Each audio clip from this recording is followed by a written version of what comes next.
Pretty short ones. Okay, okay, good, good, okay. I would like to call our meeting to order. As we always do, could we stand for the Pledge of Allegiance, please? Yes, ma'am.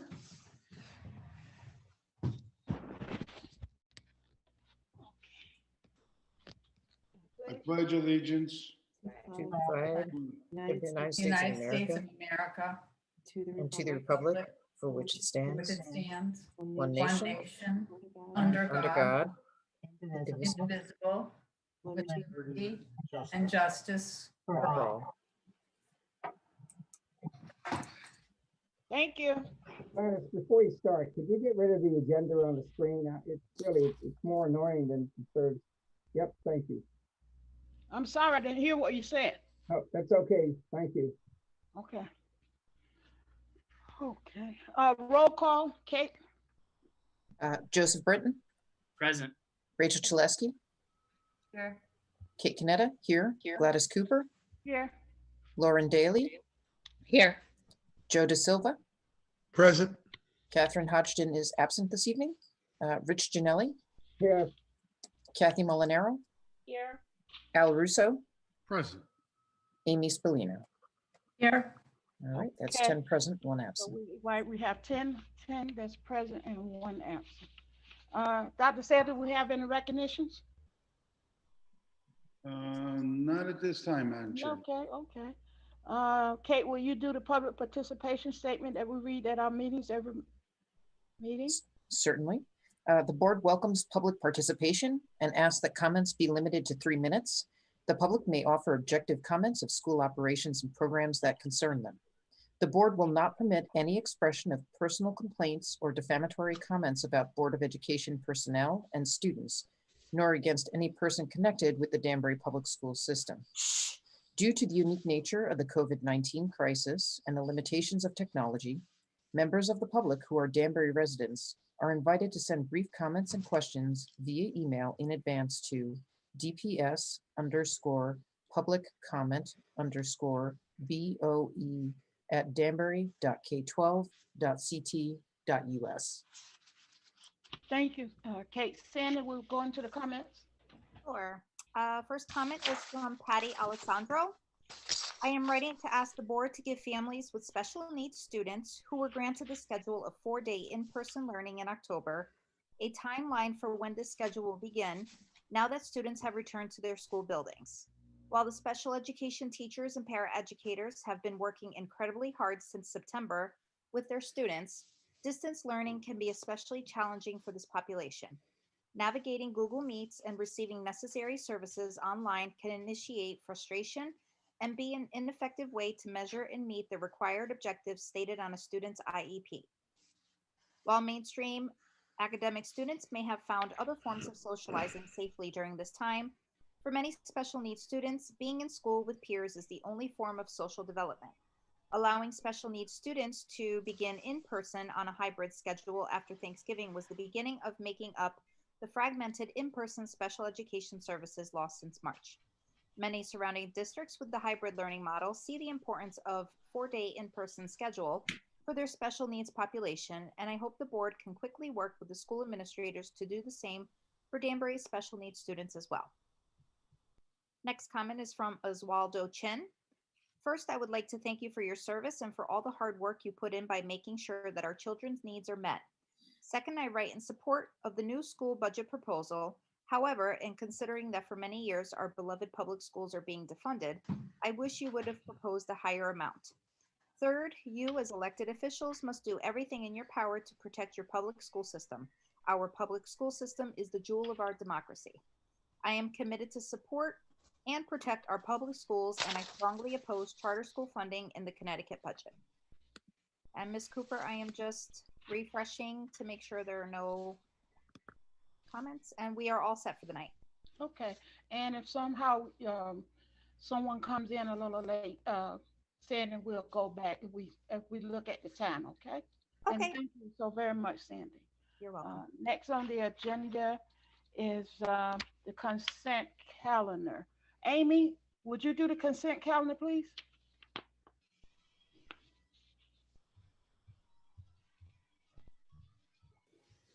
Amy, I'm sorry, you're on mute. Amy, can you hear us? Yes, I'm sorry. Yes, I'm sorry. All right, I move that the Board of Education approve the item on the consent calendar, Exhibit 21-14 through 21-17 as recommended. Motion made by Amy. Could I get a second? Second. And seconded by Joe DeSilva. Any questions concerning the consent calendar? Seeing none, Kate, could you take roll call, please? Certainly. Joe Britton, Aye. Rachel Chalesky, Aye. Kate Canetta, aye. Gladys Cooper, Aye. Lauren Daly, Aye. Joe DeSilva, Aye. Rich Janelli, Aye. Kathy Molinaro, Aye. Al Russo, Aye. Amy Spallino. Aye. So we have 10 in favor of the consent calendar, and we still have one person absent. So the motion is so carried. Thank you all. Next, item 7, educational staff representative reports. NEA Danbury. Christy Zelita, Dr. Zelita is not unable to make it tonight. Okay, She sends her apologies. okay, thank you. Okay. And so we don't have anyone here from NEA either? I don't see Aaron on the call. Okay, good, because I can't see everybody that's on the screen. Okay, so we move down to our student rep. Anyone from DHS?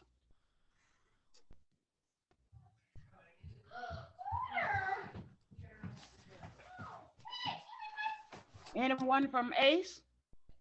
Yes. Okay, Good evening, Board of Ed members, Cabinet, and community members. Thank you for allowing me to represent and speak on behalf of the Alternative Center for Excellence. As we approach March, the ACE staff, led by Kyle Tricola as our SAT administrator, prepare for the March 24th SAT day. ACE would like to thank Kyle for all his efforts in organizing what will be a successful day for our 11th graders who will be testing. I'd like to announce that the ACE Showcase website, which highlights students' writings, paintings, and all things creative, has been created and is being managed by Joanne Poles.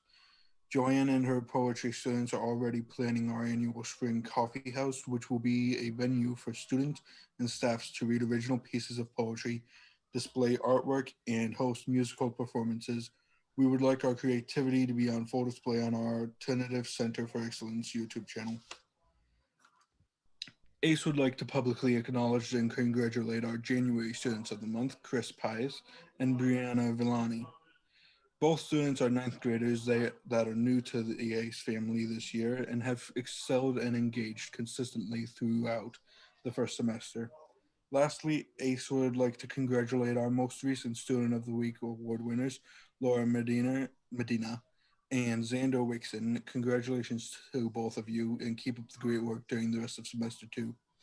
Thank you all for allowing me to share the great things happening with our ACE family. Stay safe, everyone, and remain ACE strong.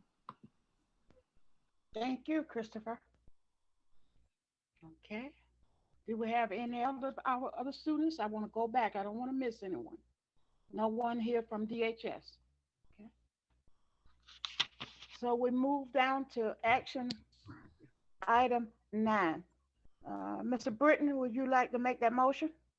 Sure. Thank you, Madam Chair.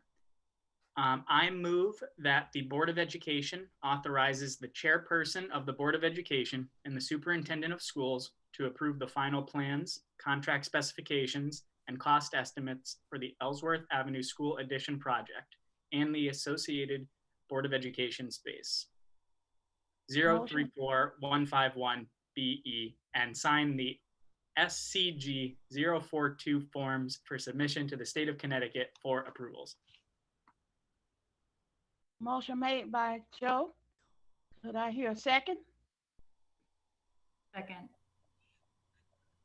Okay, Rachel. Are there any questions, any discussion? Do we have our architect group that here would like to say anything at this time? Are there any questions to anyone concerning this action item from board members? Seeing none, Kate, do the roll call, please. Joe Britton, Aye. Rachel Chalesky, Aye. Kate Canetta, aye. Gladys Cooper, Aye. Lauren Daly, Aye. Joe De Silva, Aye.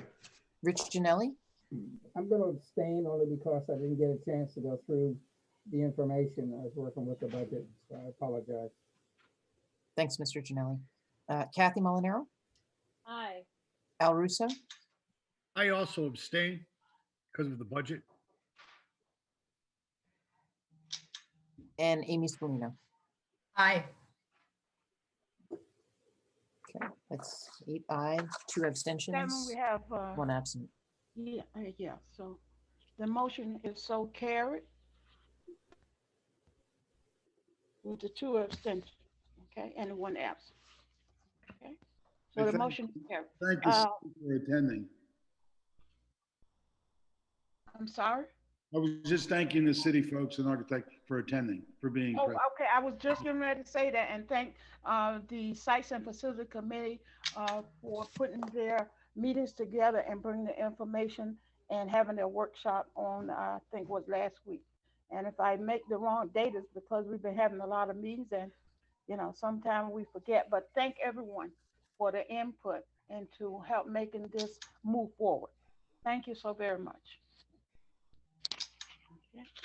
Next on the agenda is action item B.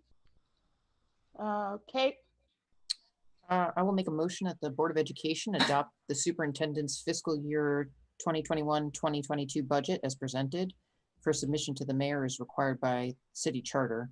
And for the motion to reflect that the budget was presented on 2/10/21 to the board in the amount of $149,010,641, which represents an increase to the current fiscal year 2020 to 21 adopted budget of 9.82% or $13,324,651. Second. second by Mr. De Silva. Any question concerning the motion, concerns, question concerning the budget Yeah, that we'd like to talk about right now? I've got to, last night, as a result of the Finance Committee, we had voted unanimously as a result of the workshop to recommend to the full board to accept the budget as indicated here.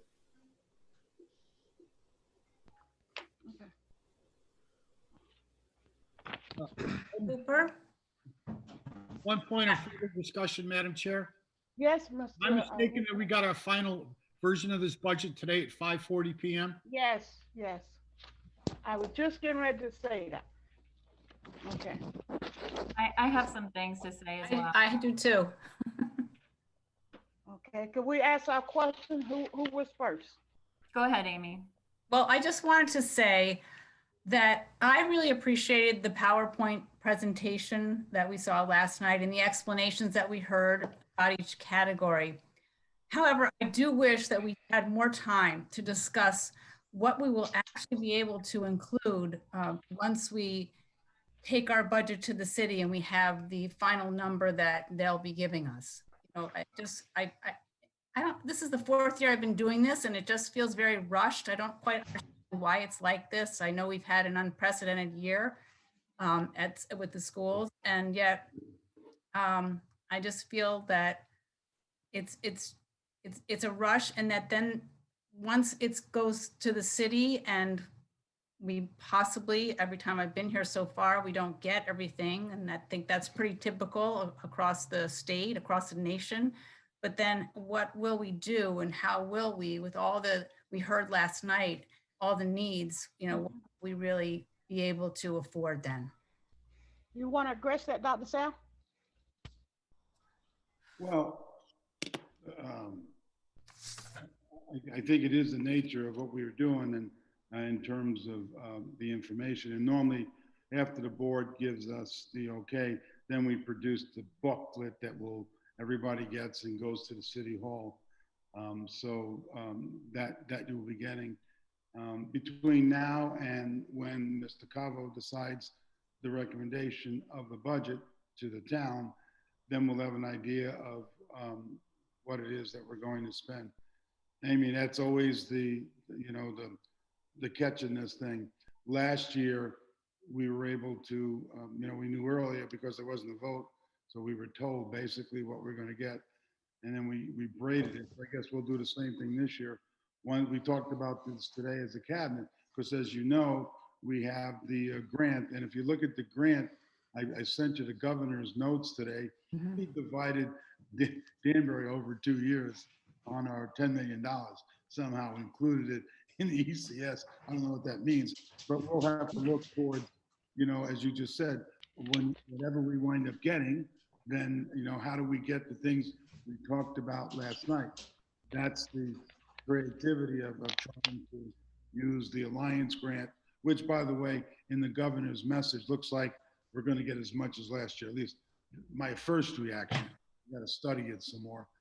So that's what we'll do, and then we can come back to the board and talk about what we can and cannot do. The big thing is that supplanting, Amy, that we're able to balance things. Last year, the money we had wasn't all the same. It was leftover money, so we could use differently. So it's going to be a challenge, and we'll get back and let you know what it is that we about getting it late. I do apologize. We could have gotten it to you a little more time, so you could have looked at it. We'll get better at it. Thank you. Thank you, Dr. Sal. Yeah, and so if I could just add also that the budget that you had in hand about 10 days ago from our first workshop changed in just minor items. I know that you only got the final today, but the presentation last night is matching all the detailed backup that you got today and the detailed backup that you had about 2 weeks ago. We continued to meet, and so the things that changed were relatively minor, but I'm happy to tell you what they are verbally now as well, so you feel comfortable. It was the removal of 3 teachers from the elementary proposal.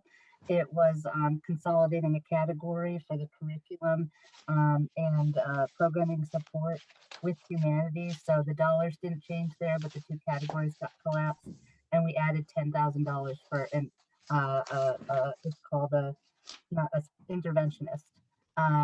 One last thing, we reduced the bus request, and so all of that's reflected in the current package. Those were the things that happened over the last 2 weeks as cabinet kind of refined the budget proposal. And I repeat to Dr. I apologize that the short time frame this year. So Amy, just if any of the board have follow-up questions, just call Courtney and we can sit down and talk about it. Yeah. Okay. I think then, so just feel comfortable to do that. And then, yeah, and we also look forward to this next series of sessions like last year, because we know that we're going to be braiding. And so a lot of the conversation we've had with the finance committee and also just moving forward is 3 things. How do we present the budget to the public and engage the public? And Assistant Superintendent Kevin Walston is engaged with the community outreach, as is Kate, and then anyone else we encourage. And that we're also really going to be mindful of building that braided funding. So Dr. Kazmir has led a few sessions now that we're getting ideas about that 10.1 million CARES funding package, as well as talking about once the governor's budget gets more firmed up, how we're going to handle that additional Alliance increment and lobby the city simultaneously. So there's a lot of work ahead of us to continue to refine what this really means. And that's the good work that, we're going to count on the board to be part of and be timely with, and we'll have all this information already at hand that we've started.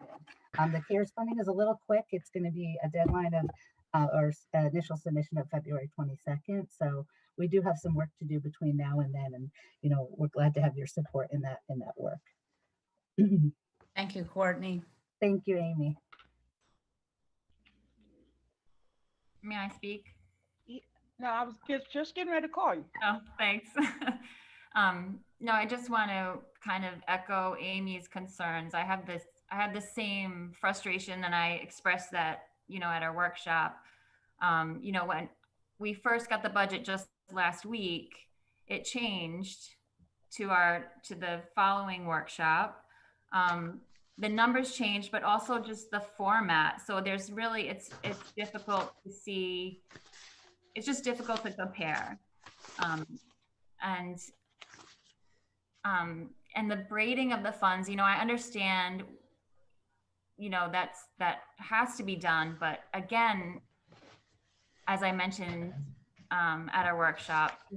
It doesn't seem sustainable. You know, it kind of puts us further into the hole. I mean, you know, Dr. Sally, you've been very clear in communicating that the additional federal funding is not to be used to supplant operations, but we're braiding it into the operations budget.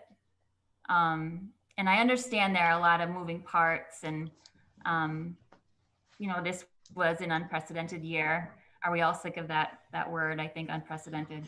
But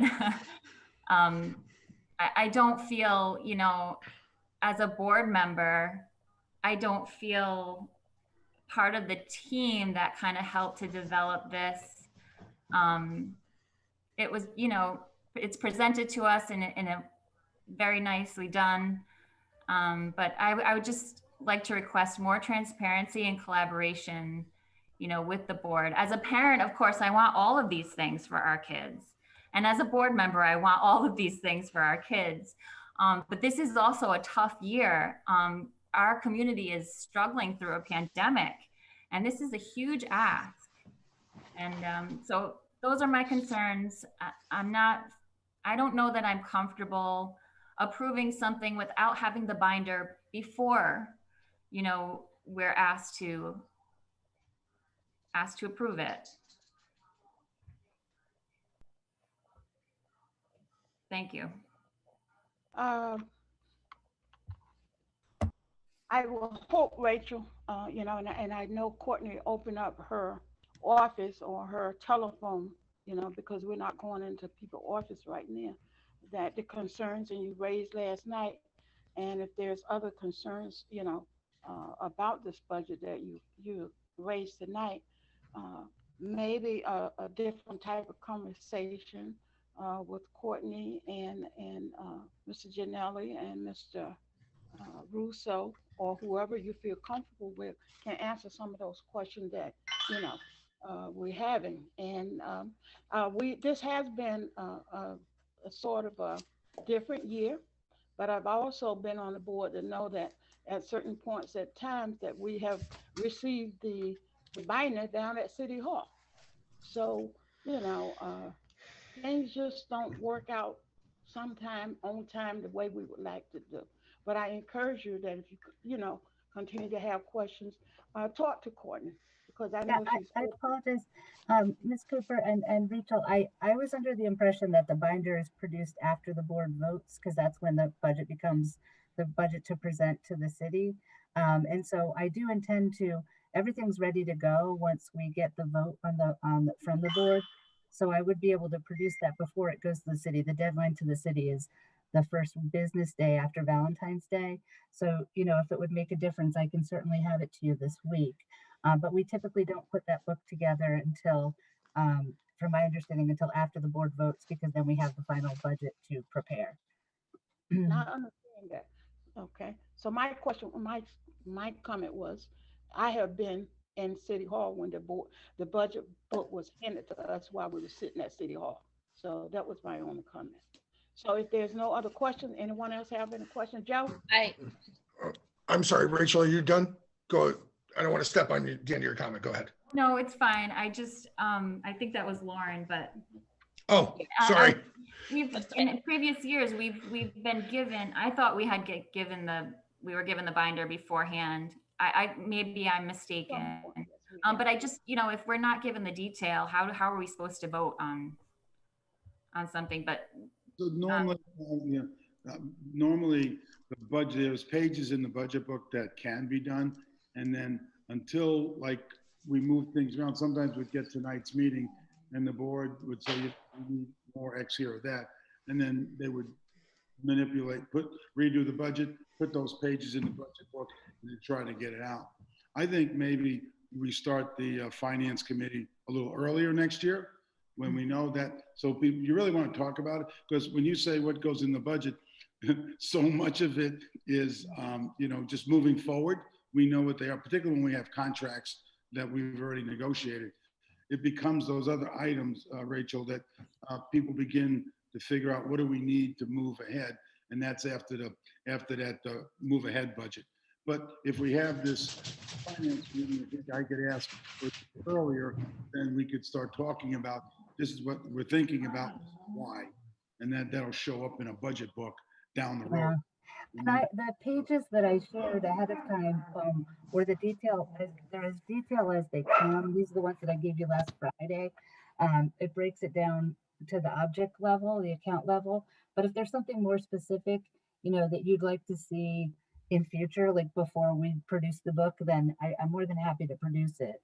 This is what I had sent over last week. But this is at the account level detail, which, breaks it down by title and type and everything. And it gives you the history going back to, I think, 2016, fiscal 2016. Yeah. Thank you. I think, and I'm sorry, Lauren, to. You're good. Yeah, no, yep. Thank you. Lauren, did you have a question? Yeah, I just had a question. So after the city tells us what they will give us for the budget, and then it's decided how it's broken down, does the board see that again? Like what's taken out, or do they vote on what's taken out? How does that work? What generally happens, the city will say X, and then it goes to the subcommittee of the city, right? And then they either adjust it, they generally just accept it, or, if they make an adjustment, it goes back to the mayor's, and then he makes a recommendation. After that, we start putting together what we can and cannot do, and then we can come back and share that with the board about what's possible. Sometimes, it becomes necessary to make drastic cuts, like the one year when we had zeros. That was a whole different ordeal, but we would come back and say, this is what we've been able to do. That Rachel just said, how are you going to do both when you can't supplant? Well, you're going to have to know that we're going to have to figure out what isn't supplanting in the budget, and then what can we get. So we can come back and let the board know these are the things that we're doing, and then if there's some feedback that'll be helpful, we'll figure it out, because the bottom line would have been set already. You know what I mean? From the city. We could just move it around. Yeah, we could just move around, And then what happens also, Lauren, we open up and we all of a sudden get a number of students that we didn't anticipate, and we had 3 or 4 teachers. So we got to figure out in the budget, right, Mm-hmm. what we're going to buy so that, we could pay for that. Right. No, I get that. Yeah. Thank you. Thank you, Lauren. And and Lauren, between now and then is an opportunity to speak with council or with us, because once they receive the budget, it's a month that they put together their package, and there's an opportunity to lobby for, what you're interested in, speak to community members about what we're interested in putting forth. And it's a little bit unique this year in that normally there would be public hearings and they're still deciding how that'll be conducted. Last year, it wasn't conducted at all because an executive order allowed them to just adopt the budget they chose. But we're hoping that this year, at least even if virtual, there'll be able to be public participation and we can give our comments. Okay, thank you. Madam Chair? Yes. Thank you, Madam Chair. First of all, a big thank you to Rich and to Courtney for putting this document together. This is a lot of work. Courtney, especially for the magic that's involved in trying to figure out how to allocate the limited resources we have.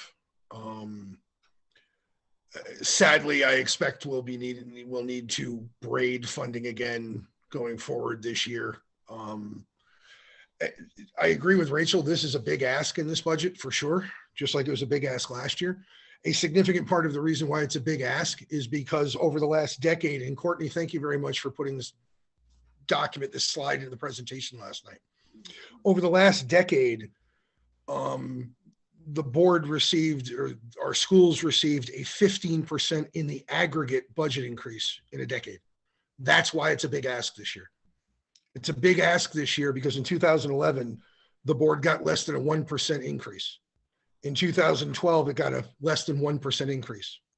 In 2013 and 14, it got 2 less than 3. In 2015, 16, 17, it got less than 2% increases. We did get a 3% increase in 18 and a 0.06% increase in 2019-20. And last year we got 1.2 million. The rest of the increase in money was money that we had that we saved and money that was grant money we were allowed to roll over in CARES Act money. It wasn't budget money for our budget. The reason why it's a big ask this year and the reason why it is so hard to fund all of this stuff is because, frankly, we haven't had the budgets we've needed for the last decade. We are playing catch up. This budget is a big ask. I agree. Unfortunately, it's probably not even a big enough ask to do what we need to do. It's just as realistically, it's as big as it could realistically be.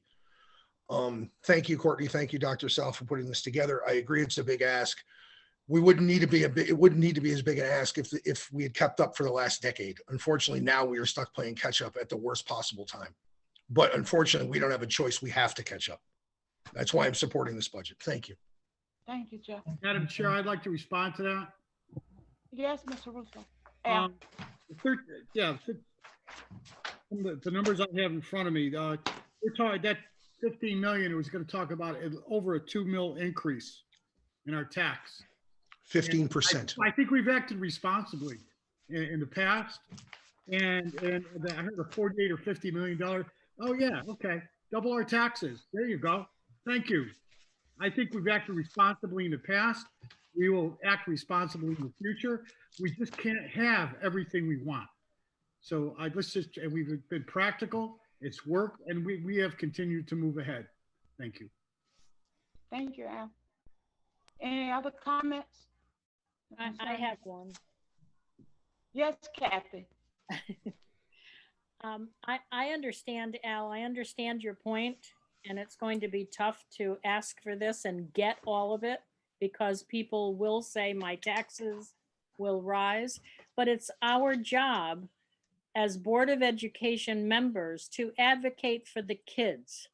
And that's what we need to tell people is this is what we need to raise your house values, to make sure that Danbury Public Schools stay ahead of the curve, to make sure that we are educating our kids to the fullest extent, to make sure that we are following all of the guidelines set down to us from the federal government and the state government that are unfunded mandates, but still we have to put them in place. So yes, I do agree with you. I don't want my taxes raised any either. It's raised a lot. Excuse me, our job to advocate for kids.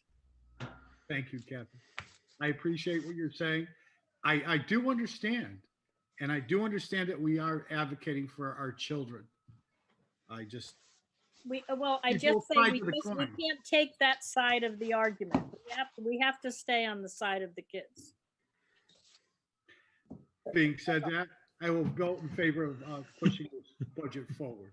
Thank you. Mr. Cooper, I have a question. No problem. Mrs. Cooper?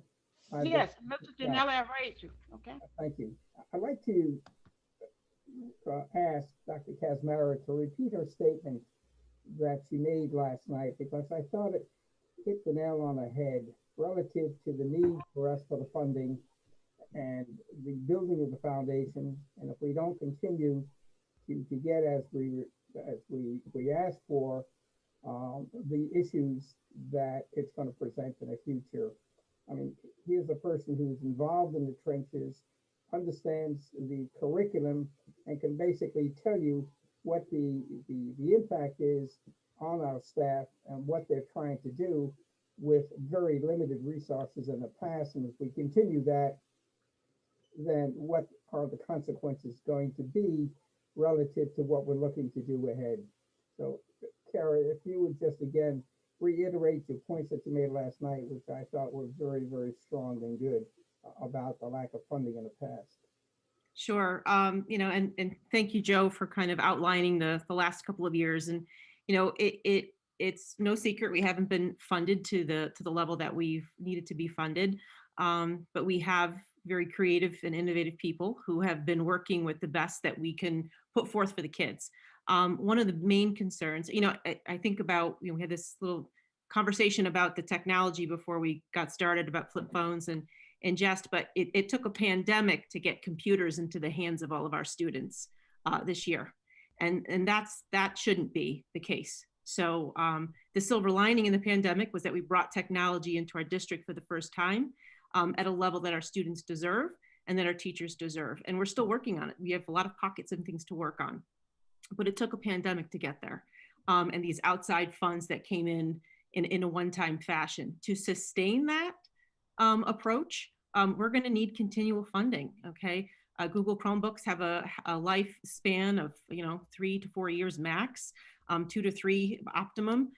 We're going to need to sustain some of the infrastructure and technology that we finally have been able to get moving forward. We have visions in Danbury to build an academy model to provide opportunities to our students. We're going to be opening up a site, a location over at the summit that's going to hold between either 1,200 and 1,300 students.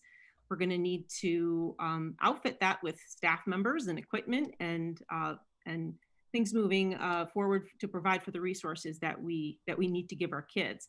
If we don't start to dig out of the hole to make incremental growth towards the budget this year, I'm not sure how we're going to open and sustain that new satellite location. We have to be able to fund the programs that we're trying to get off the ground now and that we've been doing in the last couple of years in order to be able to even think about opening up a state-of-the-art building and keeping it running. So I'm worried about that cliff. I'm worried about when the building opens, that if we don't start adding and keeping up with the FTEs that we need now with the current budget and the current enrollment that we have now. Remember, we're planning for this growth that's coming upward, that's meeting us at the middle school and will be steady on through the high school. And so we need to start continually moving up like a staircase in our budget when that building opens. I'm very nervous about that. The one thing we don't want to do is open up a brand new building and not be able to fund it or staff it appropriately. So we need the resources. We've, in the last couple of years, with some of the braiding and the work, we've been able to get materials that we have not had in the past in a efficient manner. So by having some of the materials that we've been able to put in, like such as the phonics program and a few others, we're guaranteed some of the programming that students are getting. And that was a little bit difficult in the past to guarantee. So we're on the right upswing. We've got a great crew in place. And we've got a lot of people who are motivated to make change, but we have to be able to support our budgets, and we have to be able to make that opening for that new building and to be able to position our students and our staff well for that. Yeah, Kara, let me just add to that, and the board knows, the perfect storm. You've got the growth, you've got the new building, and you have new graduation requirements, yes, which are 25, which is really, and we mentioned this a few years ago. It's with, let's say it's this current sophomore class, correct? As when they entered as freshmen. So we're adding every year. I think the number I heard was between the growth at the academy and this, you're talking maybe 24 FTEs thereabouts to get it done that we have to phase in them. And I don't want to leave this without thanking the teachers, because I go around the district and I know teachers bring a lot to the table. They go out and spend their own money, and I see parents donating. I just want to take this opportunity to thank you to teachers and the parents are helping us out. It is needed. With that said, Al, I heard what you talked about, but I think my job is to put in front of you what I think to move us forward, and that's what I have here. This is something that will move us forward, and it will help build for the next few years so that we can hopefully be prepared to open the matrix. Dal, can I just make one more comment about that? I just want to mention the NEASC report. Yeah, some of the things that were cited in the NEAS reports, just having more counselors and curricular development in some of the special areas.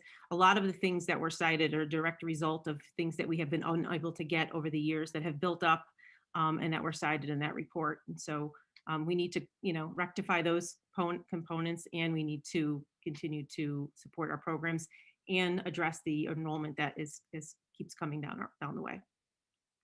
Thank you, Courtney. Dr. Sale, I appreciate your point, and I'm glad I provoked an honest discussion. I guess what I really have in my mind is we need to do a better job of selling this to the public, to get public support, to move our leaders towards a direction, and that takes marketing. And which is beyond my capability of doing alone. I can talk to a few people. There are 33 people on board here on this Zoom meeting tonight. But yeah, it needs to be sold. Uh, and people need to buy in on it. And I don't know how to do that alone. I can talk, I can raise a few feathers, I can raise a little bit of exposure, but we need to garner total community support, that everybody is on board. Not everybody, but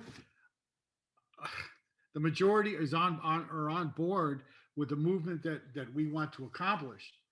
And you're right, difficult year. I understand. Thank you, Al, for your comments. Thank you Are very you much. closing me down, Gladys? No, Okay. no, I didn't close you down. I Thank just you. want to thank you for those comments. Very well Ms. needed. Cooper, may I respond to, may I just say, I wanted to thank everyone. I wanted to thank Amy and Rachel and Al and Joe for all of your comments, because I'm really glad to hear. I also just wanted to remind us that and thank that, you know, Kate worked really hard with us on this, and Rich and the Finance Committee and Al. And I wanted to thank all of you for all of your dedication to getting everything ready in the way that would be presented to the board appropriately. And also, I also wanted to thank Cabinet, because although, you know, you're seeing the presentations, you know, last week and this week, there's been a series of sessions that went into it. I think it's, once again, a very, very thoughtful budget. I think even though it's a big ask, I would advocate that it is still a prudent budget, because, you know, our ask was even bigger until we thought realistically about, you know, what's really needed for next year. And so I hope that that's reflected in what you see in front of you. It was a lot of work, and I wanted to thank all the cabinet members, because we met many, many times to hone in on what we think is appropriate in anticipation of looking out at that multi-year budget and our future graduate, and Dr. Sal's vision for Danbury schools, and Kevin's vision. And so I just wanted to thank everybody. So. Thank you, Courtney. Are there any other questions concerning the budget? Seeing none, Kate, would you do the roll call? Sure. Joe Britton, Aye. Rachel Chalesky, Jane. Kate Caneva, aye. Gladys Cooper, Aye. Lauren Daly, Aye. Joe De Silva. Joe, you're on mute. Joe, sorry, you're on mute. Aye. Thank Sorry you. about that. Rich Janelli, Aye. Kathy Molinaro, Aye. Al Russo, Aye. Amy Spallina. Aye. So 9 aye, 1 So abstention. we have 9 ayes and we have 1 extension. So the motion is so carried. Thank you all. Thank you for the questions. Thank Courtney. Thank the Finance Committee and Mr. Gianelli and all those members in the committee for working so hard to put this together. Thank you so much. We move on down to presentation. Yes. You know, sometimes you look for the teachable moment. The teacher in me, and the other night, the question came up about recruitment. I thought, what an opportunity here.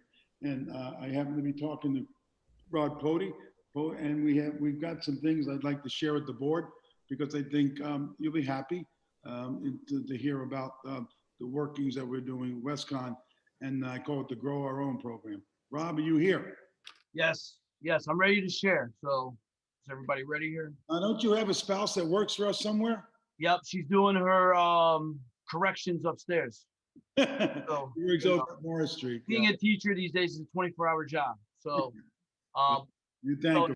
By the way, Sal, I will say this is a tough act to follow after the budget. You put me in a tough spot here. Everybody's got, you know, numbers crunching through their head right now. And, you know, like any good teacher, I'm going to ask for everybody's undivided attention, if you don't mind. So let me bring up my PowerPoint real quick. Here we go. Is that up?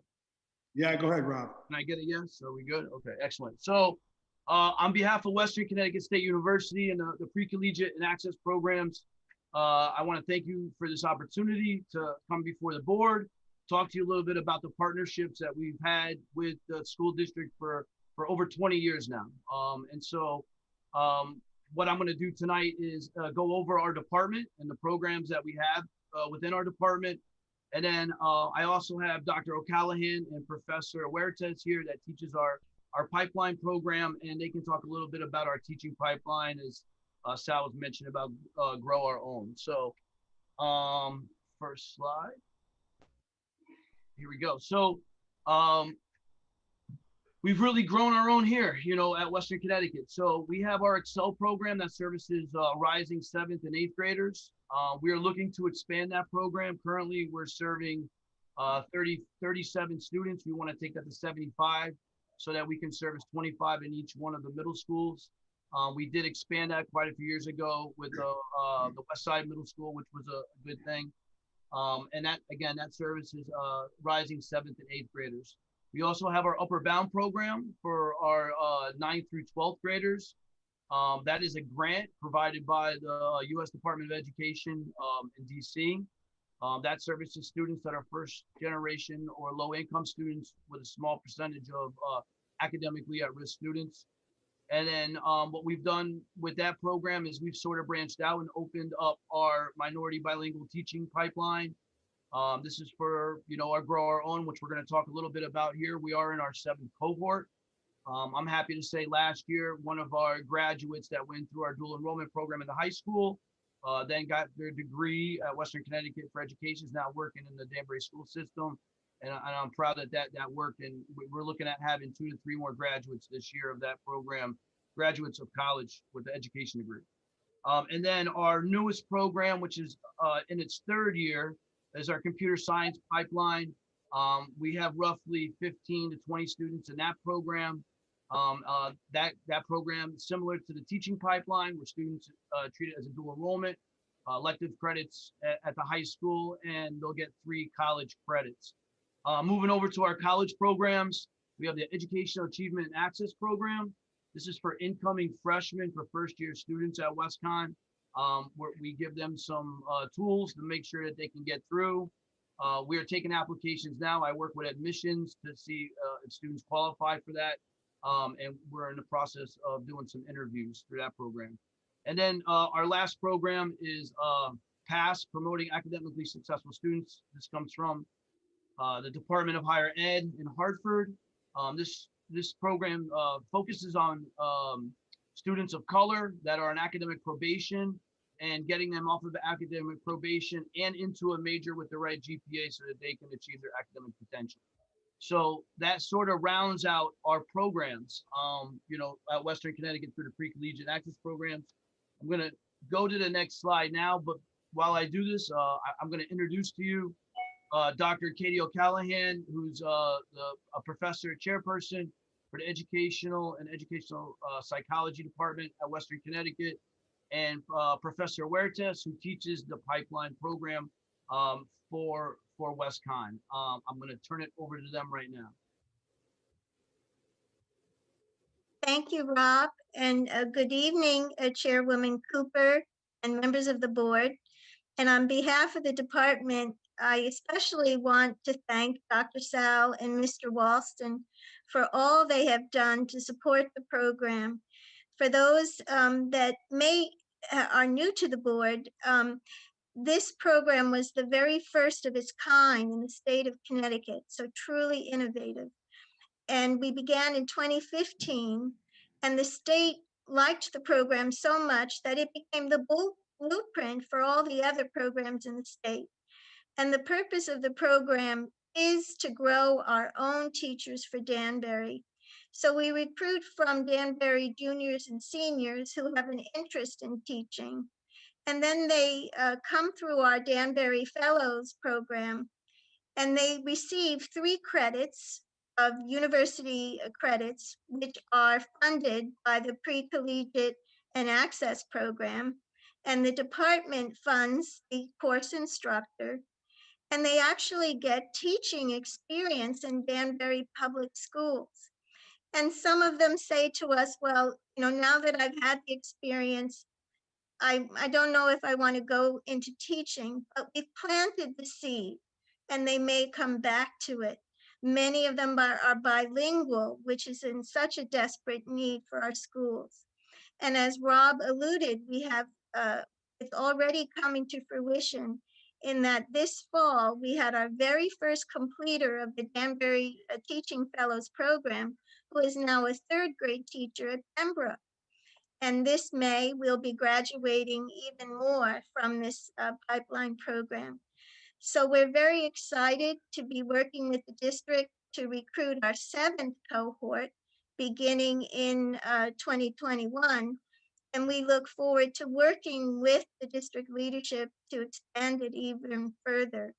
And Professor Huertas, who I'm going to toss the baton to him in a second, has really taken our program and exposed our candidates in the Teaching Fellows Program to pedagogy that is so cutting edge and so exciting for us and our program, and also for the teaching fellows. So I'll turn it over to Professor Huertas.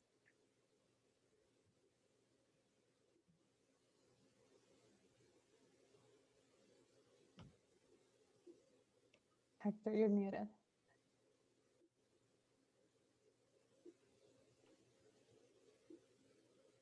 We have Jessica, are we all set for that, or we're gonna move ahead? No, he was on. There you go. Yeah. You good? Sorry, forgive me. I didn't realize I had been unmuted. So forgive me. So good evening, Chair Cooper, and good evening, Board of Educators, board members. So thank you very much for having me and to present and to talk about the teaching pipeline. Presently, I'm an assistant principal at Hartford, and I've been in education for my 18th year, but I am to the core still a teacher geek, and proudly so. Teaching for me is, or being an educator is a transformative and a political act that I do every day, every year, because I was, I came from my first language is not English, it's Spanish. My mother came from Cuba, my father came from Puerto Rico, and I was born and raised in Miami. And I didn't have superheroes as a kid. I didn't have, I didn't inspire to be, Wonder Woman or Superman. My heroes were my teachers. I wanted to be a teacher's pet. I wanted to be around teachers and follow them because they inspired me. They made me feel special. They made me feel that I deserved to acquire knowledge and to create knowledge and to be empowered by that knowledge and to increase my confidence so I can pursue the unpursuable, right?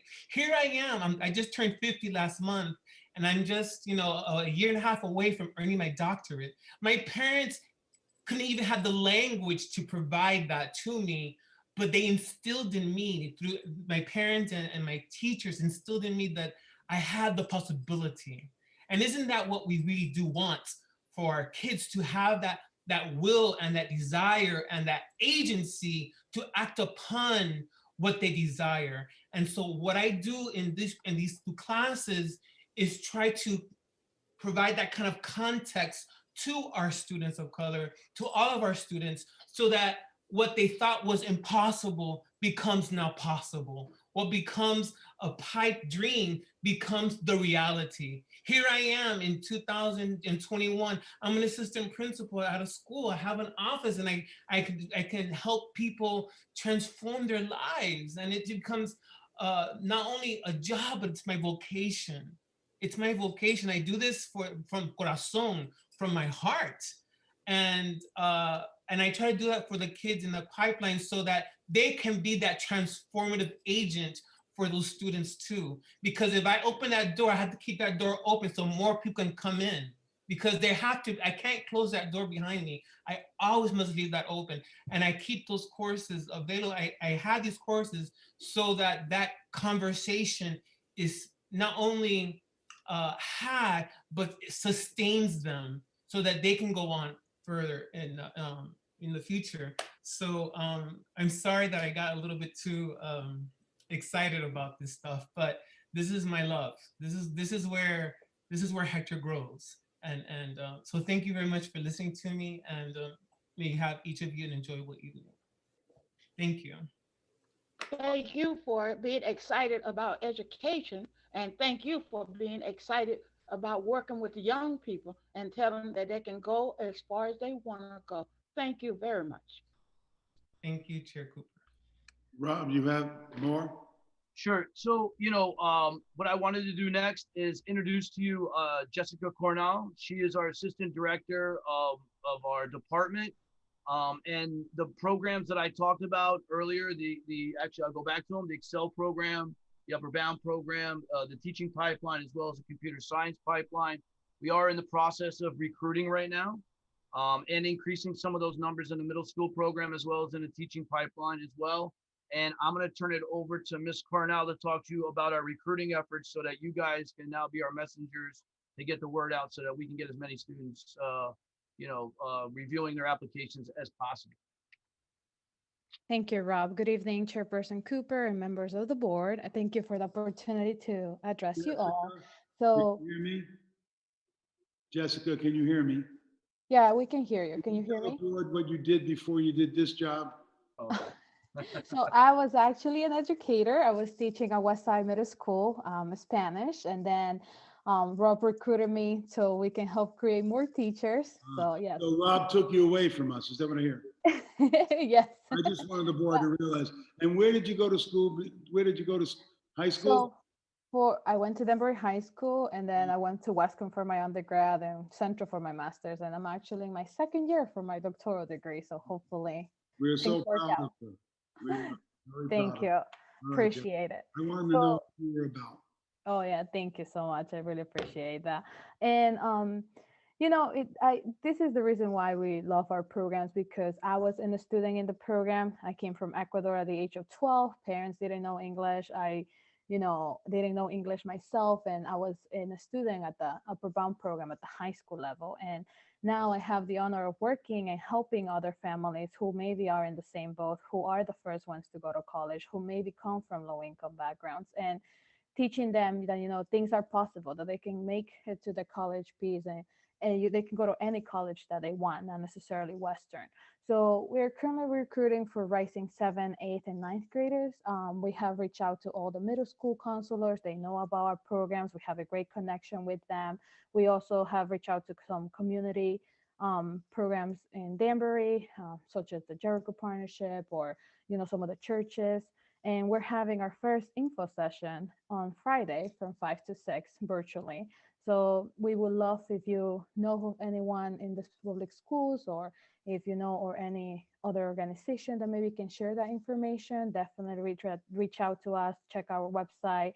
And then we do have a Facebook and Instagram account where we post stories or things that we're doing. So really appreciate that. And for the minority teaching pipeline in computer science, we usually start recruiting on April 1st. So right now it's only for Excel and Upper Bound, and the application will be open until April 1st. And then for the minority and the computer science will start on April 1st. Thank you. Yeah. Rob? Yes. Here we are. Yeah, I'm here, Sal. Yep. Here we go. Okay. All right. And, I just, I thought we'd take an opportunity for this, Rob, because I think, I've been seeing things that, that we're not recruiting. And, I think people need to know that there's been a lot of work being done, substantive work with our kids, growing our own. And because of your leadership and Jessica and the university with Catherine and Hector, I get it, Hector. Okay. It really make a difference to keep our kids. And we have found when we try to recruit outside of Danbury, it's very hard to bring folks here. But if we could light that spark Hector talked about in Danbury, you got these kids, these youngsters like Jessica want to stay in Danbury, and they have immediate connection to the community and to youngsters and families, which only breeds more and more success. So I'm just very proud of the program, and I wanted the board to an opportunity to hear what it is that we're doing. And I'll keep quiet, and maybe a few have some questions if it's okay for that. Okay, Rob? Sure. Sounds good, Sal. Thank you. Thank you for that, by the way, too. Gladys, I any don't know board if members anybody's- have questions?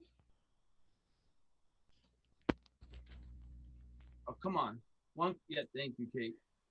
Thank you. I don't know if I have a question for you, Rob, but I did sit in on when you guys did a presentation not too long ago, and I was really impressed with the manner in which the students were speaking about what was going on in the program.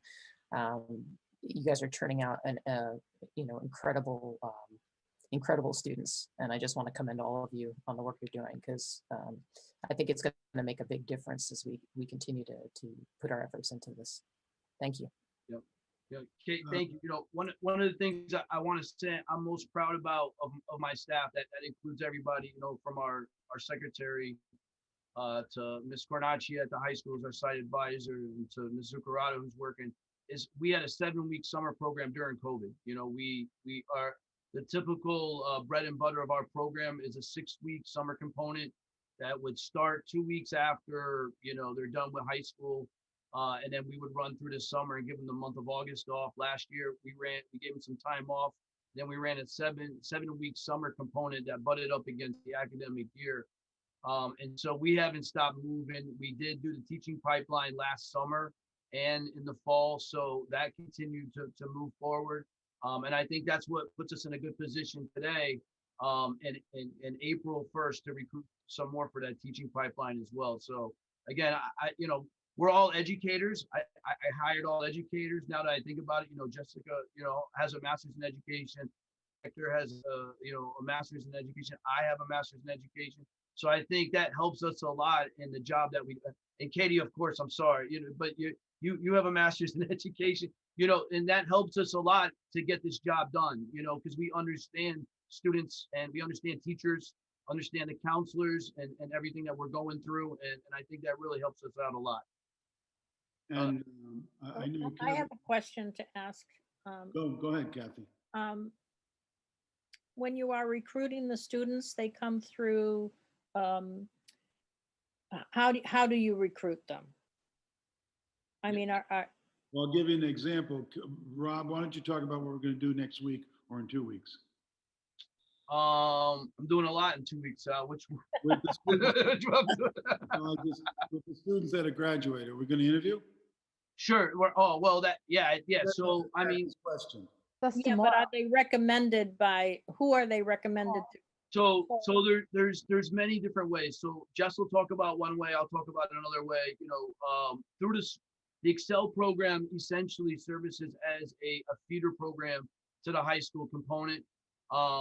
At the middle school, the counselors, advisors, we also have teachers that work with us at all 3 of the schools that help identify students that would qualify for the program. And so that's one component. The other outreach component, Jess, go ahead. Why don't you talk about that? So especially for the minority teacher pipeline computer science, we meet with all the counselors at Danbury High School. We explain the program, and then they send out emails through Naviance, or since they hold their junior meetings, they know maybe the students and the careers that they're looking at. So we get names through that as well. We also reach out to classes such as like the child development class, because maybe they're interested in being teachers, the infant toddler class, maybe psychology. So just to see, you know, if maybe they know some of the teachers maybe some of the students who want to go into teaching.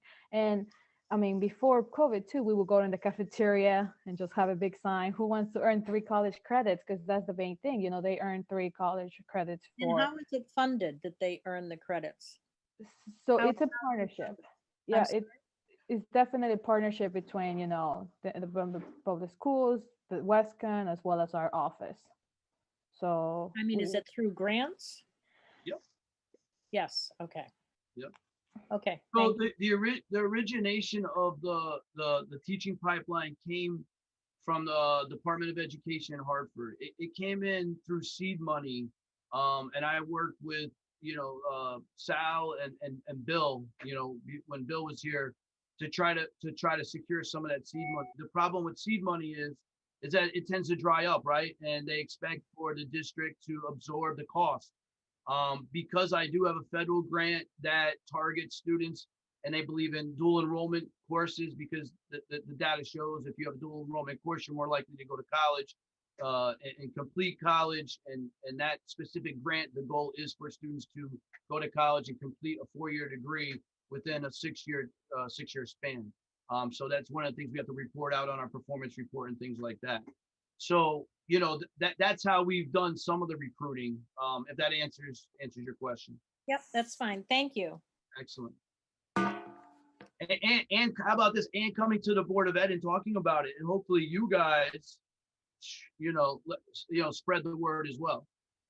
So just to end this, I think Kevin and Kim will be doing some interviewing of candidates. And that's how, we wind up getting Jessica and the rest to advocate. And the youngsters that we have in the program have just been terrific, just terrific educators. And so, that's how we start populating our faculty. Yep. So currently, Sal, we have two that are coming through that are going to be applying for jobs, specifically with Danbury, that came through the programs and are looking forward to that as well. And again, those are students who are graduating from WestCon, not Danbury High going into school. So you're getting a quicker return on those guys. And how many juniors do you have coming in? What do you think? I was ready for you. I brought my sheet here. So currently it looks like we had 7 juniors rising. So they'll be rising seniors for next year. Good. So that's all in our pipeline. Yes. Thank you. Yep. But again, thank you guys. And again, this is a huge collaboration. We all kind of are working in different areas. Dr. O'Callahan, of course, she's, chair and professor of her department. I have my department. Professor Huertas, he's being a principal in a whole nother district. And then we're kind of getting it done here. So, and obviously the Board of Ed has helped out as well because we're servicing your students. So I really appreciate that. So this is a true collaboration that's really working well. I just want to recruit more, to be honest with you. Yep. Thank you. On behalf of the board, we would like to say thank you for the presentation and thank you for everyone that brought information on the program. Thank you again for sharing the information with us. Thank you. Thank you and good evening. Thank you. Good Yep, evening. thank you. Next on the agenda, Dr. Saff. Superintendent's report.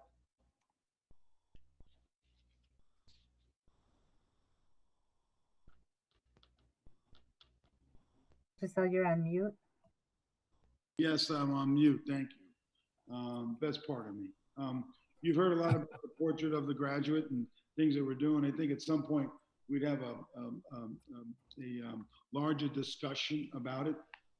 But for the boards, we just had another meeting. Amy, you've been there. I know you listen in. I think you can witness we've done the group has done a good job of outreaching, doing focus groups, and talking about, when you rise and leave this school system in Danbury as a high school student, what skills and attitudes should that person have? And I'm just really proud of the work that they're doing and the way they're going about doing it. And I know Kevin talked to board member and also talked to Gladys about maybe we ought to have a workshop about it, just so you get the whole gestalt, and it'd be great for you to have. So that'll be coming. I just wanted you to be aware. Your representative, I believe, on that is Amy. Amy, I don't know if you have any comments you want to make just quickly about it, or Kevin. Sure. Thank you. Thanks, Dr. Sal. I didn't know what I was getting myself into when I signed up for the Portrait of a Graduate. And they have been, it was going in one direction when I first started a couple of years ago, but then they kind of have picked up with another facilitator who's really taken us, she and the team, right? The team of people have taken us through, I think once a month we're meeting, we've done focus groups, we break out into small groups on our Zoom call, and now we're drilling it down to the 5 or 6 qualities that we want all of our students to have. Kevin, I see you smiling there. Uh, You've learned a lot over the last couple of months, Amy. what? You've learned a lot over the last couple of months in the I have. POG I meetings. have. I mean, it's been great to be a part of it. And it's got just a lot of different people involved. You know, teachers, administrators, community, and so on. So and students. So it's been. I think they serve us dinner, which is pretty amazing, and on Zoom. So that, I mean, it's available if you want to go get it at Mothership. But I just like that. Really, everybody's committed, basically committed to meeting that once a month, and we're getting the job done, and we're about to. We're getting there. I mean, I think by the spring we'll have it. Yeah. So graduate, but I would like to do a workshop. I think that would be an awesome thing to do for the board. Go ahead, Kev. So Dr. Sal, I do have a quick share with the board and the community. Before I do, I just wanted to say to Professor Huertas, who I have not had the opportunity to meet in person yet, and I think Kate will agree, if you want to get an idea of what a portrait of a graduate looks like in Danbury Public Schools, you look at the students that he has worked, our students who he has worked with in that program, and you would not think these were high school students. You would think they were graduating seniors from college and not potentially graduating seniors from high school. So you did an amazing job. Just wanted to thank you for your encouraging words tonight. I think Dr. O'Callahan has left us for the evening, but her vision on this project has been amazing. Rob, you and Jess, we appreciate your partnership and leadership in this effort. So I just wanted to thank you both. Thank you very much, sir. So here is the share. And me, thanks for that wonderful introduction. I also want to say, because I know it was important, and Kara, thank you for grabbing me today and saying, hey, let's make sure we're collaborating on this. I wanted to make sure, this is like a 3 or 4 page slide, by the way, let me just start there. Secondly, I wanted to make sure we connected the dots for the board and for the community, understanding how this theoretical portrait of the graduate begins to begin to connect to the work, to curriculum, to experiences for kids. And so I want people to begin to understand the connection between the POG, the portrait of the graduate, and what this means for actual kids' experiences. So here's the update. And so you might recall, we had some work initially around our vision and our mission statement. So I just wanted to start there quickly. These remain unchanged, but it has kind of anchored us in our work with our POG work. And just to be clear, that the adopted policy, the policy that this board adopted around equity and diversity is also apparent, and Amy will tell you, equity has been mentioned and discussed as part of our POG work and resonates throughout all of these discussions. The portrait of the graduate, just as a, try to put together or identify a definition for you, and it represents Danbury's vision. And when I say it represents Danbury's vision, what we have are, we have folks from higher education, we have parents, we have teachers, we have administrators, we had students, we don't have students at this point, but we will re-engage students again. We have folks in the business and industry, and all of them have helped to inform Danbury's vision for the 21st century skills, character traits, and or social emotional competencies that students will need to succeed in college, career, and in life. Right, and so these are the attributes or categories that Amy was referring to that we've landed on thus far. And so over the last several months, we have surveyed our community, we have met as a coalition, we have met as big, large focus groups, and these are the 6 categories that we have landed on for our portrait of the graduate thus far. And when I say thus far, there might be modifying of this language, but these are the 6 categories that have been produced from all of our outreach. And that's a communicator, collaborator, innovator, a thinker, someone who advocates, and a self-reliant learner. And when we talk about communicator, we're talking about communication can come in many different forms. Graduates need to be able to communicate their own thoughts and emotions, as well as effectively engage with the thoughts and emotions of others. A collaborator, graduates need to be able to work well with others to solve problems and create solutions. Collaborators are respectful and open-minded to the ideas and opinions of others. An innovator requires problem solving and creativity. a thinker. Associated responses also include flexible thinker, adaptive thinker, diverse thinker. Skills include analyzing and evaluating information, detecting bias, and determining source credibility. An advocate, the highest form of celebrating cultures and diversity is to protect them. Advocate for the diversity and difference in others, even when it's not aligned with self-interest. Advocacy is tied to isn't just tied to just culture, but can apply to any type of difference in diversity. And last but not least, a self-reliant learner is emphasis on the growth of the learner over time and the use of skills to transform life for self and others. Persistence and reliance are key. And as you can see, a lot of thought has been put into this language thus far. We will continue to massage this language as this work continues to develop. We have, the way it works, we have a coalition, which is kind of a tight group in which Amy is on. We have representatives from our schools, teachers, and administrators. And so that coalition, we invite a bigger stakeholder group from higher education, from industry, et cetera. And so there's 35, 40 people in that big group. And we get their feedback to help inform this language. Let me just walk you through our next steps. And so here's kind of a timeline for our Portrait of the Graduate. Initially, we did pause for a while when the pandemic was at its, at its zenith, if you will. And when we felt and we realized that the pandemic was not going away and we were going to continue in this remote learning platform, that it was time to re-engage our community.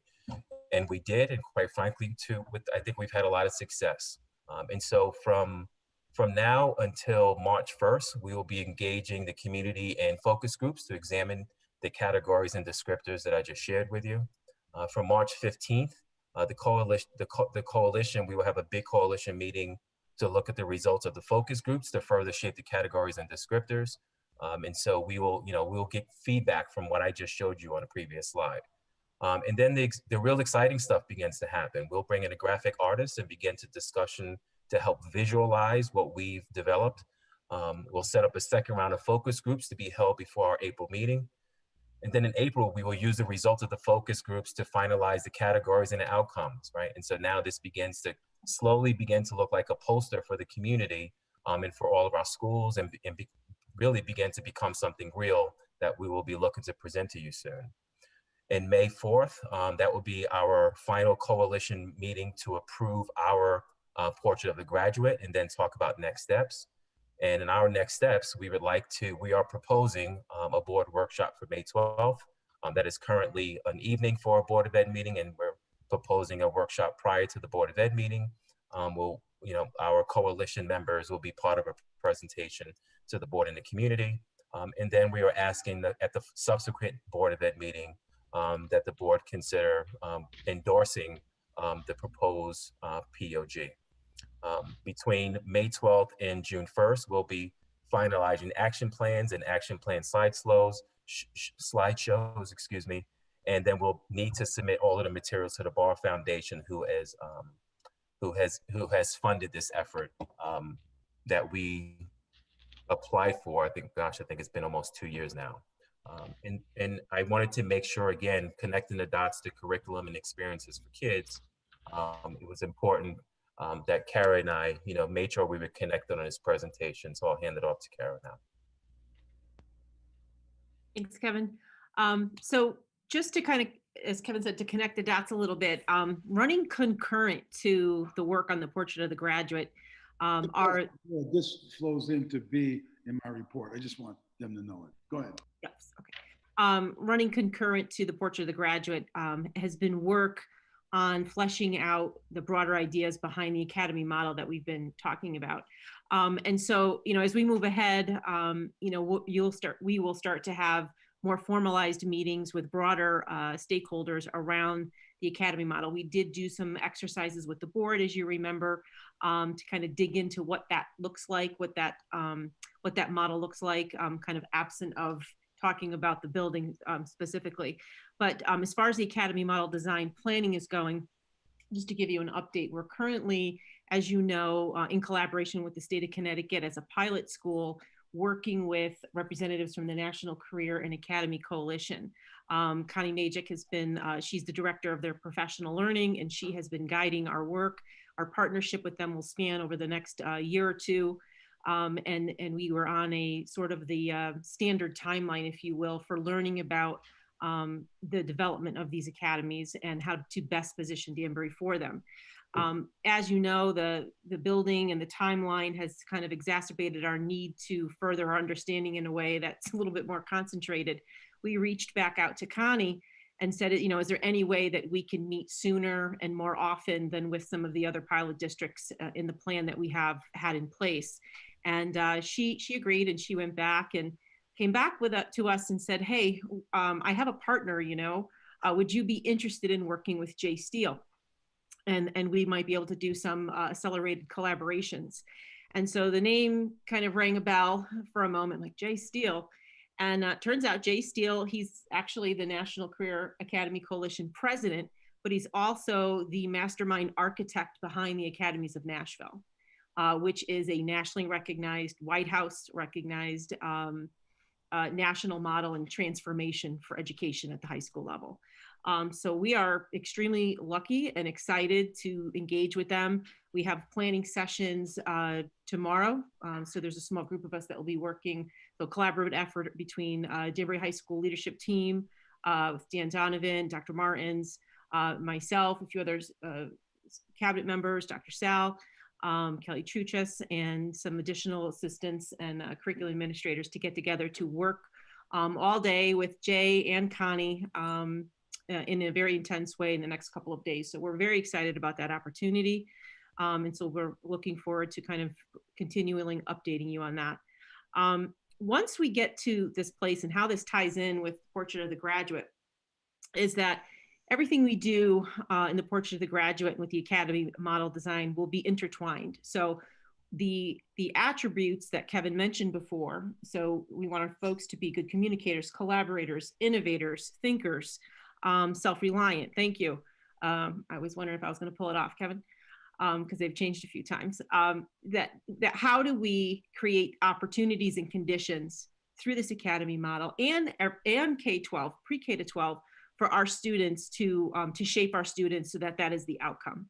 And so that's going to be very exciting work, and it has curricular implications. So when this work merges and comes together, and that is the goal, we will be looking at all of our lenses in our curriculum programming and the opportunities that we provide kids through those categories, through those opportunities. I was happened to be in Amy's group in the last Portrait of the Graduate session, and we were kind of wrestling with language and thinking around this idea of what it means to be an innovator. And we talked a lot about the conditions for learning that we design for students to give them practice with this, to give them a framework for design and innovation. And Amy said, Kara, do we have that in the curriculum now? And it was a moment where we paused, and I paused specifically, and I'm like, no, but we have to build it in, right? So there are pockets of this in our district. We have some wonderful examples of where we encourage innovation and design, and we provide this space and time to do this level of thinking. But to do this work well, we need to be intentional, and we need to build a scaffold across our K-12 continuum to grow out skills in these areas. Same with collaboration, same with communication, same with being a thinker and critical thinking. So where do we provide those opportunities? So that's very exciting work. It's very deep work. It's work that needs to be resourced well when we redesign courses. So circling back to the budget, we would like to be able to rely on a continual source and resource to grow the work over the continuum as we work through this transformation and redesign effort. As a result, as we plan in the next years ahead, we'll look to align all of our budgets strategically to sustain that vision and to continue to further the model that we have now embraced. And I think that's it for me. We'll give you some updates on some of the meetings with our National Career Academy Coalition partners in the next couple of months. Thank you, guys. For the board, I think Al, you mentioned something, about the budget, and what we do is one of the things I've said to the board years back when we don't get what we ask for is that your challenge is not to do what you need to do with the budget, but how does this district move ahead with the resources it has? That has been the thing that keeps me up at night. And when you don't do it on financial resources, you do it on the backs of people like Kara and Kevin and Kim and Kelly and my folks that were in at the high school with Melissa, and it's on their backs. And then Ann, Dr. Mead, who's on here, searching out, as you heard, grants. So we get grants. So that's been what we have been able to do, is when we don't get it, it's not about, which would have been real easy, throwing the towel. The people don't throw in the towel, not in Danbury. That's what's impressed me so much. They get this passion, they get lit like Hector, and they go and, you know, be damned about the resources, they figure it out. And that is so important. That's how we've got ahead. You didn't get those schools of distinction, the blue ribbon schools and the rest, on just that. You got it on hard work by the teachers, the administrators, and everybody putting it together. This project should be the venue for development of a budget. This should drive categories of the budget on how it's being developed over time. Once the board says, this is what we expect our graduates to do. And it would be incumbent on us to figure out these segments of the budget. How are we supporting the budget? It just becomes more realistic and a talkable budget. That is one of the things I see us being able to do once we put this together. And then the next step is to look at a rising eighth grader and looking at a rising fifth grader. This is not just about the high school. This happens down in the elementary, into the middle, and then into the high school. It's a real K-12 or pre-K-12 operation. So you should be really excited. I'm really excited. It really will drive the work here in Danbury for years to come. And the summit is just another place. That's what it is. But it's what's going to go on inside based on this work. So thank you all for doing it. And I just wanted to share that with you tonight. And you could see the workshops will be coming up. The other thing I have on the agenda is opening school. You know, we've opened. I've been kind of saddened on Monday and Tuesday. It seems the pattern of closing school happens every 7 days, and those kids got hit with it. And that's been too bad. But we have opened. The middle school now has been moving about. They started that this week after 2 weeks of kind of figuring out this is what school is like. These are the rules. This is how we move around. This is how we do social distancing. This is how we act when we're grabbing and going and on the bus. So we're moving about. So that's going well. Yes, we're being challenged. Kids and teachers are being quarantined, and that's on our website. And that'll be the way we do business. The good news is I am seeing the infection rate at 4 weeks ago. I think I mentioned it last time. It was like 172 per 100,000. And you know, with a lot of angst and people upset with us, we waited instead of implementing right off after the holidays. And what I'm seeing now, as of today, we're down to 42 per 100,000. That's a substantive change. So I'm glad we waited. It just gives us that much more of an opportunity to keep our kids in school and minimize the possibility of infection being transmitted. We also received information as Monday, uploading all the 65 and older. So everybody in our district, teachers, staff, everyone that's 65 is going to be able to be vaccinated.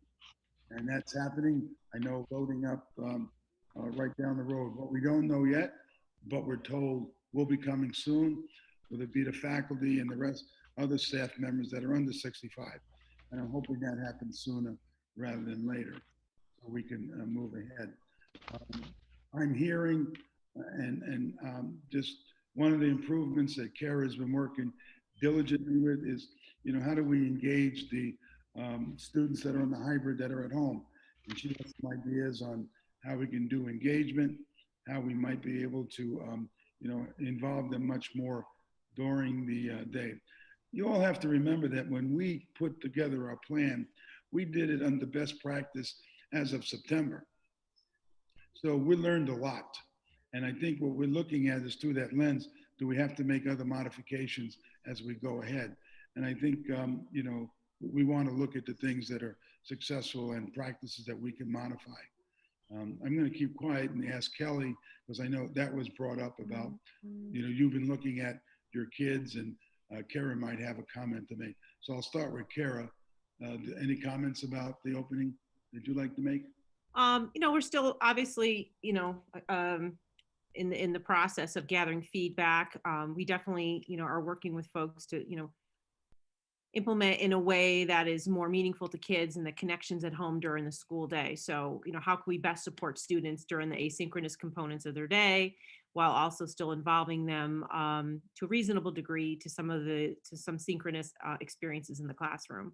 So we're getting feedback on that. And we're also discussing, is there a way to use maybe some of the funds that are coming our way to take things to a level that we previously were not able to do before. So we're still having those conversations. We're discussing those things with principals now. We're looking at the instructional day and our ability to deliver on our instructional goals, which is always the, first and foremost is our ability to deliver our curriculum in this environment in the best way possible. So we're revisiting a couple of areas, and we're still working with some principals now, and we're working with the coaches, and I will be soliciting some feedback from the teachers as well.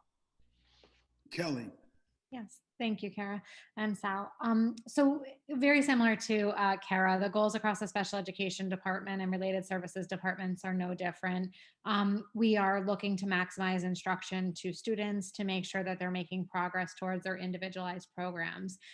As you guys know, back in late November, we started our reentry by bringing our special education students, our high needs special ed students, not all of them, in for hybrid model, and they were our first students that came back. It went very successfully. The students did very well, and I have to give a lot of kudos to the staff. The special education staff are live streaming while they're teaching kids in person, because we are trying to maximize the amount of instruction that those children are receiving every single day, regardless of their location. That said, we certainly do recognize that some of our higher needs special education students do have a need to be in person more. And so Kathy O'Dowd, myself, and the medical advisors, as well as cabinet, have been speaking about, as we had previously indicated, when are we ready to bring in those students 4 days? It is certainly a goal of mine to do so, and to do so sooner than later. But we are still having the conversations with the health experts, because that is certainly outside my area of expertise, to say when is it safe to do so. What this would mean is in certain populations, it'll be cross cohorting of kids. So you will have a special education student that requires more support in person that will be exposed to both cohort A and cohort B. And so we are currently going through all of our different classrooms and environments and looking to make sure that we're making the safest choice first that also supports them educationally. And so more information will certainly be coming on that. Some of the things we've talked about is a phase in. Do we start with some of our younger students or some of our more intense programming and start them back and then slowly build up on that? And we've also engaged in some conversation at a later point about looking at some of our ESL newcomer students and whether or not they could benefit from a very similar model. So that's sort of what we're doing. And, we've noticed around where schools are having in-person for the elementary and, we call DL for secondary. So we're looking at something like that, perhaps when we have some delays or we have some school affected weather, that maybe everybody doesn't have to be impacted. The goal here for the board is to try to increase as best we can in-school, in-person learning. And that's the goal. So I think, we're making improvement over time, and but overall, it is going well. And I just want to ask Kim, anything you want to update on the vaccine, because that has been a question. Kim. No, I think you summed it up, Dr. Sal. We're really in a holding period right now on that. We were really happy actually to be able, we put in about 160 names in this last 65 and over group, which was terrific. And we've been getting them, getting feedback from them. People seem to be able to get in. They're very grateful. I'm fielding a lot of questions about what's next, and we just don't know the answer. So we just continue to push out as much information as we have. And I think, to be honest, I think people are just comforted by sharing whatever we know. And we're just in a little bit of a holding pattern now on the vaccine. So. Kevin, anything? You got to come off mute. I think Kara and Kelly covered it with the Okay. opening. Okay, so I guess we've got it covered, and that's all I have. Although, Thank you, Dr. Phil. I'm sorry, you did see the governor's, I guess, speech or his State of the Union. None of this is passed yet, but we'll have to go through it. But it looks as though our alliance money is okay, I think. It looks as though the money from the government, the ESSA 2, as I mentioned before, is in there, but it's split it over 2 years, even though we could use it all at once if we want. And he also has the choice program in there, I see, for endorsement. So we'll have to go through it, but right now, that's the way it looks to me. So thank you, Madam Chair. Thank you, Dr. Fair. We're gonna move on down the agenda. Board Chair report. Uh, I don't have anything right now. Do we have any of our committees? We had quite a few of our committees report some tonight, but do we have any committees that would like to report tonight, other than the one that have already reported? Madam Chair, would it be possible to ask a question related to the superintendent's report? Yes, Mr. DeSoto. Go ahead. Two questions. I understand obviously that it's a moving target. Do we have any rough idea of how many people total are quarantined at the moment through the system? It was 75 2 weeks ago, if memory serves. Kathy's on. She keeps the Yep. website. Hi. Go ahead. Hi, good evening. Yes, I do have some numbers for you. I'll just give you the summary first from January. That's fine. So for the month of January, we had 159 cases reported. We had 229 close contacts identified, and 243 were in quarantine. And for February, as of today, we have had 33 reported cases, 44 close contacts identified, and currently we have 44 people on a 10-day quarantine. Thank you. So the quarantines, and I will also share with you, the quarantines that we had out at the end of January, beginning of February, everyone has returned and there has been no reported positive cases. So there has been no in-school transmission. Fantastic. Thank you. That was one. And then one quick question for Kelly. You mentioned before bringing some kids back in a 4-day model, and that may result in cross cohorting. That's an exposure risk for the kid who's cross cohort, for the kid who obviously, the student who's obviously in both. Is that not also then a bridge between the two cohorts? Yes, you are correct. It is a bridge between two cohorts. And let me provide a little bit more information, Joe. A majority of these students are students that are in our self-contained programs. Okay. So most of them are in a contained classroom. I get it. Where they would be exposed would be out for things like specials, lunch, recess. So there are minimal exposures outside of that classroom, but there are some, and so we are thinking through that. Students also ride. Most of these students ride our specialized transportation, our minibuses, but again, coming in with other groups of students, so there is some exposure there. So those are the health and safety things that we are very carefully looking at to make sure that we make the best decisions, not just for the high needs special ed students that we firmly believe should be in more, but also for everybody else. And it's a very careful and delicate process.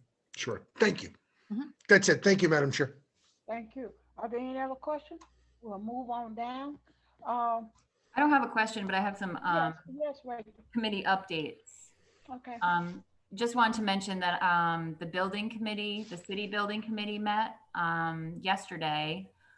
Courtney was on, and I thought we were going to hear from Antonio, before or during our vote today on the Ellsworth addition.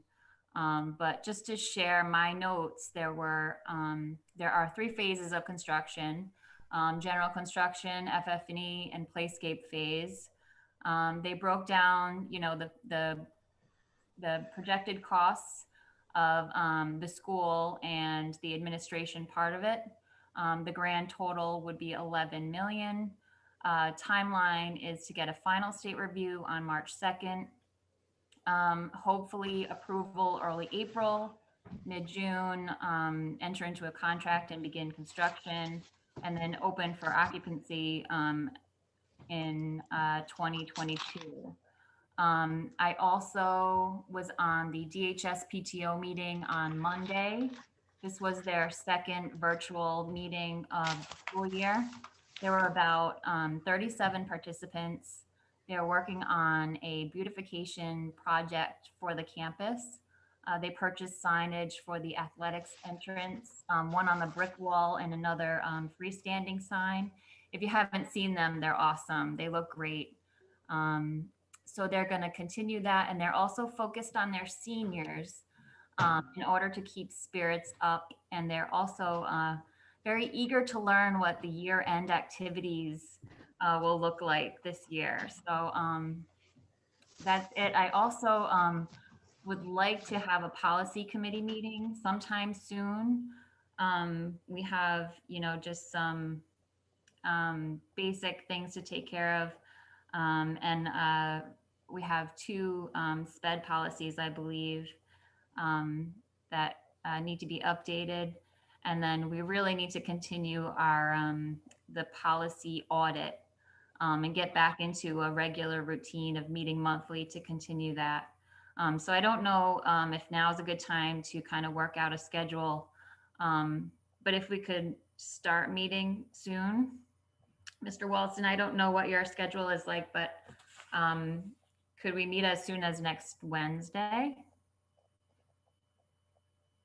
Yes, that works for me.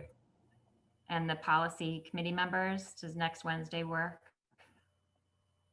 I think I can do that, yeah. You're thinking like 6 o'clock, like we used to do, Rachel? Yeah, does that work for you? Yep, I can do that. Okay.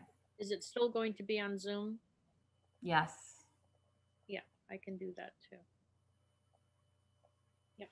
Great. So we'll set a date for next Wednesday at 6. Kara, can you post it, please? Okay, thank you. And then I also just want to ask, I see some council members on the meeting and very appreciative of their involvement and wanting to be here. Were all council members extended the invitation in the Zoom? And, I mean, we already have, over 30 participants on the meeting. So I'm just wondering if this is a board meeting or a council meeting. It's a board meeting. What do you mean? I'm lost. There's a board meeting. Is that what you mean? Yes. Oh, yeah, it's a board meeting. I would just like to thank Councilman Santos and Salvatore for taking the time to be with us.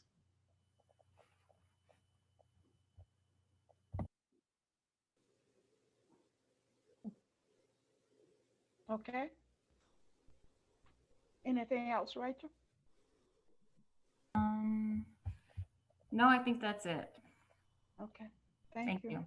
Mhm. Are there any other reports? We know we haven't, because of the virus, there's other committees that's going to come out in a little bit, probably next month, that we'll be able to get a much better selection and more information from our committees. But thank you all that are here that made the reports and all the workshops that we've had and those committees that have reported.